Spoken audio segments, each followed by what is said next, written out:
For centuries, the historical claims within the Bible have faced intense scrutiny. Many have dismissed its narratives as mere myth or legend, questioning the very existence of its figures and events. This skepticism has often cast a shadow over its profound spiritual and moral teachings. However, a powerful discipline has emerged to challenge these long-held doubts: archaeology. This field involves the meticulous excavation and study of ancient sites and artifacts. It systematically unearths the physical remnants of past civilizations. Archaeologists tirelessly work across the Near East, digging through layers of history. Their relentless efforts bring to light tangible evidence from biblical lands. This dedicated work provides a unique lens through which to examine the Bible's historical assertions. The outcome of these endeavors has been nothing short of remarkable. Archaeological discoveries have consistently provided compelling evidence. This evidence solidifies the Bible's historical accuracy in numerous ways. It demonstrates that the biblical text is not simply a collection of abstract stories. Instead, it is deeply rooted in a verifiable historical context.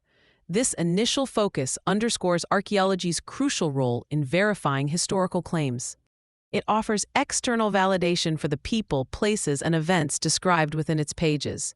This process allows us to appreciate the Bible's narratives with a renewed sense of confidence. One of the most significant contributions of archaeology is the confirmation of historical figures. For a long time, King David, the legendary founder of the United Monarchy of Israel, was considered by some to be a mythical figure. Critics argued there was no extra-biblical evidence to support his existence.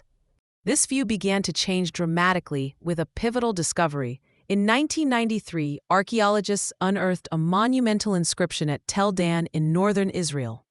This artifact is now famously known as the Tel Dan stele. The stele is a fragmented basalt slab dating to the 9th century BCE. Its inscription commemorates a victory by an Aramean king over two of his rivals. Crucially, it explicitly mentions the House of David. This inscription provides the first extra-biblical reference to the Davidic dynasty. It offers powerful corroboration for the biblical account of King David. The Tel Dan stele transformed David from a potential legend into a confirmed historical monarch. Another striking example involves Pontius Pilate, the Roman governor of Judea. He is a central figure in the New Testament, presiding over the trial and crucifixion of Jesus. For centuries, some scholars questioned his historical reality. Then, in 1961, Italian archaeologists made an extraordinary find in Caesarea Maritima. They discovered a limestone block with a Latin inscription. This artifact is now known as the Pilate Stone. The inscription clearly bears the name Pontius Pilatus. It identifies him as the prefect of Judea. This discovery provided the first direct archaeological evidence of Pilate's existence and his official title. The Pilate Stone offers tangible proof of the Roman governor. It confirms the historical presence of the man who played a pivotal role in Jesus' trial. These discoveries underscore archaeology's ability to validate key biblical figures. Beyond confirming specific individuals, archaeological findings illuminate the daily lives and customs of biblical times. Excavations reveal the material culture of ancient societies. This includes the tools, pottery, and dwellings used by ordinary people. These specific discoveries, such as pottery shards, agricultural tools, and remnants of ancient homes, paint a vivid picture. They provide a window into the social and economic realities described in the Bible. We can see how people lived, worked, and interacted. This insight helps us understand the context of biblical narratives more deeply.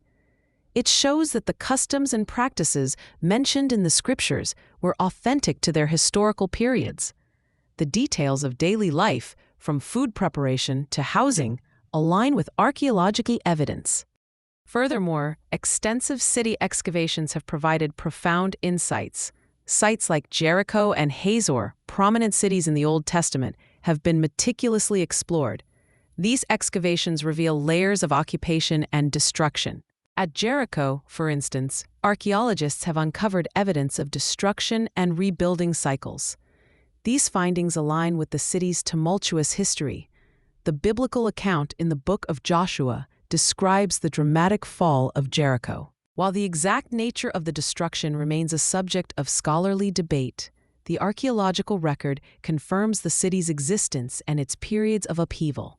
Similarly, Hazor, a major Canaanite city, shows evidence of massive destruction.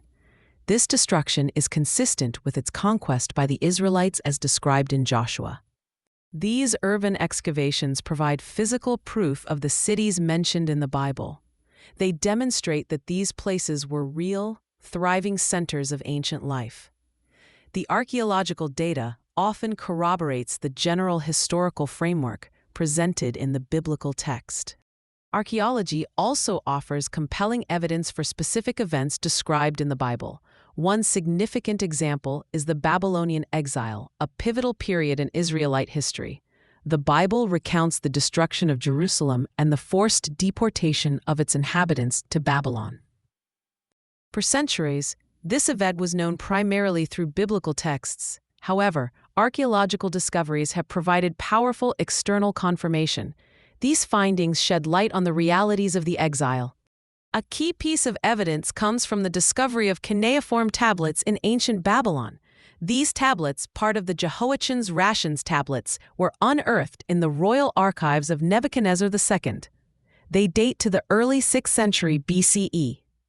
The tablet content details rations of oil and barley given to various foreign captives and skilled workers. Among the names listed is Joachim, king of the land of Yahud. This refers to Jehoiachin, king of Judah. The Bible records that King Jehoiachin was taken captive to Babylon by Nebuchadnezzar. He was later released from prison and given a regular allowance. The cuneiform tablets precisely corroborate this biblical detail. This discovery provides tangible, extra-biblical proof of the Babylonian exile. It confirms the presence of the Judean king in Babylon.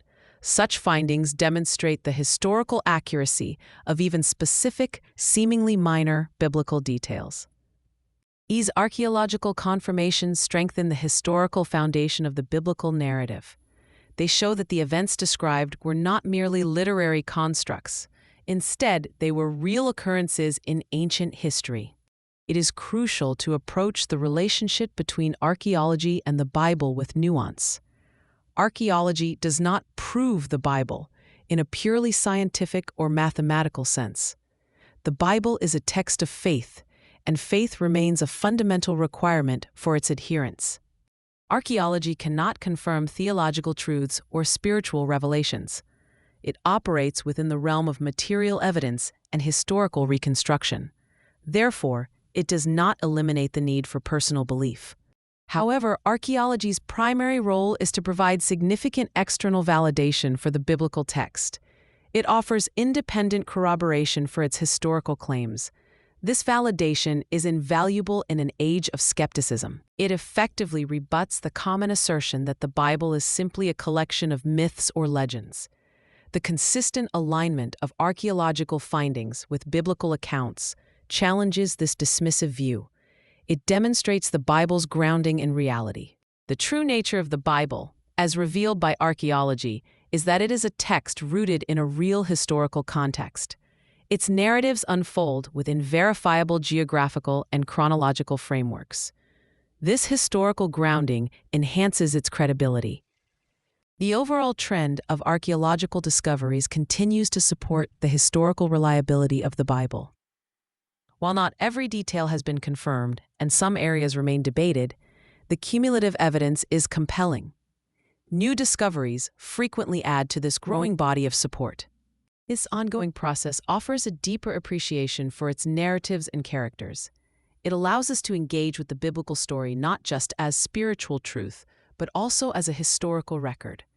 Archaeology enriches our understanding of the Bible's enduring message.